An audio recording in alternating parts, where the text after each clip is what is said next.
Bismillahirrahmanirrahim. Assalamu alaikum, dear students. Hope you are well. Dear students, I am Munawwar Ali Mari, your subject teacher for SST class 6. Dear students, in continuation of our coursework, today we are covering the page number 3 of chapter number 1, Our Country in the World. In previous chapter, we talked about the map of the subcontinent, and in which we discussed about the neighboring countries that connect actually Pakistan. As I have already told you in the previous classes, that India connects Pakistan in the eastern side, and the Afghanistan connects Pakistan in the western side, and the Iran connects Pakistan in the southwestern side, and the China connects Pakistan in the northern side, and such are the neighboring countries of the Pakistan. And Pakistan is itself situated in the region of the South Asia. So today we are covering page number 3, in which I will give you a very brief brief lecture and explanation about the subcontinent.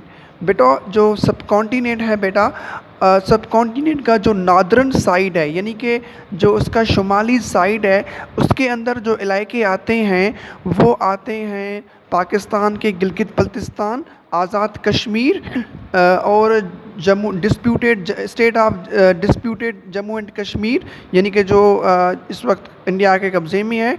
और उसके अलावा जो है सब continent के जो northern यानी कि शुमाली इलाके हैं, उसके अंदर इंडिया का जो दिल्ली वाला साइड है, और उसके बाद दिल्ली के जो यानी कि जो नादरन एरियाज़ हैं वो, और इसी तरह से ये चले जाते हैं इधर जो माउंटेन्स हैं वो हिमालयाज़ माउंटेन्स हैं, हिंदूकश माउंटेन्स हैं और कराक्रम माउंटेन्स। ये जो है बड़े सगीर की जो नादरन एरियाज़ है वहाँ पर जो है हैं। उसके अलावा ये नेपाल तक चले जाती हैं, मालदीव तक ये माउंटेन्स जो हैं, ये हिमालयन माउंटेन्स जो हैं ये एक्सटेंड होते हैं नेपाल से। तो नेपाल से ये आते हैं पाकिस्तान में एंड होते हैं गिलगित बल्तिस्तान में। ठीक है, तो जब हम नादरन एरियाज़ में पहुंचते हैं बड़े सगीर के, तो उधर जो है 9000 मीटर्स पर जो है ये हमारी माउंटेनस जो सिलसिला है वो मौजूद है। ठीक है बेटा, और उधर रिवर्स भी हैं, लेक्स भी हैं, मुख्तलिफ रिवर्स भी निकलते हैं उधर। जैसे मैंने आपको कहा कि जो मंसवर लेक है तिब्बत चाइना में, उधर एक ट्राइब्यूटरी है जिधर से 2 रिवर्स निकलते हैं। एक का नाम गेंज रिवर है जो दिल्ली से इंडिया तक और बे ऑफ बंगाल में जाकर ख़त्म होता है, और दूसरा रिवर जो है वो इंडस रिवर है जो उधर से निकलता है, फिर गिलगित बल्तिस्तान आज़ाद कश्मीर से KPK से पंजाब से होकर सिंध में दाखिल होकर अरेबियन सी में दाखिल होता है। ठीक है बेटा, तो ये वाले ऊपर जो top side northern topper side पर जो लोकेटेड हैं ये वाले रेंजेस, ये सारी रेंजेस जो है ना बेटा ये माउंटेनस रेंजेस हैं। और इधर जो ये माउंटेन्स यानी कि हमारी समंदर की सतह पर ये इलाके 5000 3000 मतलब से 9000 तक बुलंदी पर हैं। और उसके अलावा अगर हम यहाँ पर आएंगे 300 वाले रेंजेस पर, यानी कि ये वाले इलाके जो हैं जो हमारे सिंधु दरिया की मैदानी इलाके हैं, जिसके अंदर पंजाब की मैदानी इलाके फैसलाबाद, व्याड़ी, रहीम यार खान, सादकाबाद, उसके बाद हमारा पाकिस्तान सिंध का जो है लाड़काना जो डिस्ट्रिक्ट, उसके बाद शहीद बेनज़ीराबाद डिस्ट्रिक्ट, उसके बाद खैरपुर स्टेट, ये आकर ये ठट्टा बदीन ये मटियारी हैदराबाद से, यानी कि ये सारी जो रेंजेस जिधर ये हमारे दरिया या इंडस रिवर आकर इस अरेबियन सी में दाखिल होती है, तो इधर जो हमारी सतह ज़मीन वो 300 मीटर जो है जाकर पहुंचती है। ठीक है बेटा, जिधर दरियाए सिंध की एंड होती है तो वो इलाके सारे जो है फर्टाइल इलाके, ग्रास लैंड वाले जो है वो इलाके हैं, यानी कि वहाँ पर बहुत सारे क्रॉप्स होते हैं, बहुत सारी जो है ज़रख़ेज़ ज़मीन है।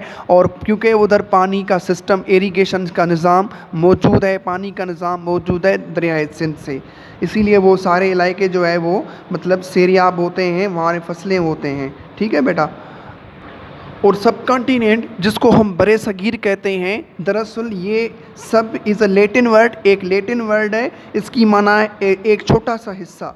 ٹھیک ہے، ایک زمین کا چھوٹا سا حصہ جدھر 3 ریاستوں کی جنکشن ہے اور ماضی میں بھی تھا، جس کا نام تھا پاکستان۔ جغرافیکلی پاکستان، بنگلہ دیش اور انڈیا اس سب کانٹیننٹ کے سرزمین میں پائے جاتے تھے، اور 1947 میں برِ صغیر 2 حصوں میں تقسیم ہوا۔ پاکستان علیحدہ ملک بنا اور بھارت الگ علیحدہ ہو گیا۔ پھر 1971 میں 1971 میں بنگلہ دیش ایک آزاد ریاست بنی اور پاکستان ایک علیحدہ، مطلب پاکستان سے اس نے فریڈم حاصل کی۔ اچھا، اس کے بعد دی ڈیکین از اے پلیٹو۔ ڈیکین بیٹا یہ ڈھاکہ کے یعنی کہ برِ صغیر کی جو بنگلہ دیش کا اسٹیٹ ہے، ریاست ہے، ادھر ڈیکین یعنی کہ ڈھاکہ کے اندر ایک پلیٹو ہے، وہاں پر جو ہائی لینڈ ابو سی لیول ہے، یعنی کہ سمندر کی سطح پر بہت اونچی جو ہے ایک پلیٹو ہے، اور یہ بہت خشک ترین جو ہے جگہ ہے برِ صغیر کا، جدھر 1500 ملی میٹر ہر سال برسات جو ہے وہ ہوتی ہے، اور یہ بہت گرم ترین علاقہ ہے، اور ادھر جو ہے یعنی کہ فارمنگ کا، یعنی کہ فصلوں زمین کاری کا، ایگریکلچر کا نظام بہت کم ہے۔ اور جہاں تک برِ صغیر کے اندر بلوچستان کا جو ہے وہ تعلق ہے، تو بلوچستان کا پاکستان کا مشرقی، شمالی اور مغربی جو حصہ ہے، جدھر ہمارے علاقے آتے ہیں، بلوچستان کا علاقہ آتا ہے، تو بلوچستان کا علاقہ بھی خشک ترین، گرم ترین علاقہ ہے۔ اس کے کافی ترین علاقے جو ہے وہ پلیٹوز پر، جو بلوچستان پلیٹو اس پہ مطلب ایگزسٹ کرتا ہے۔ اس کے علاوہ وہاں پر ریننگ جو ہے وہ کبھی مطلب کم و بیش ریننگ کم ہوتی ہے، اور وہ وہاں پر ایگریکلچر نظام کم ہے، یعنی کہ فرٹائل لینڈ بہت کم ہے۔ لیکن بلوچستان کی زمین بہت جو ہے وہ ایک ٹھوس قسم کی زمین ہے، اور وہاں پر نیچرل ریسورسز بہت ہیں، کول ہے، ماربل ہے، جو ہے مختلف ایلیمنٹس وہاں سے ہمیں ملتی ہیں، اور لوگ وہاں کی ان ایلیمنٹ سے، ان سورسز سے جو ہے اپنا گزارا کرتے ہیں۔ یہ جو سائڈ ہے، یہ سائڈ ادھر سے یعنی کہ یہ بلوچستان کا علاقہ ہے، اور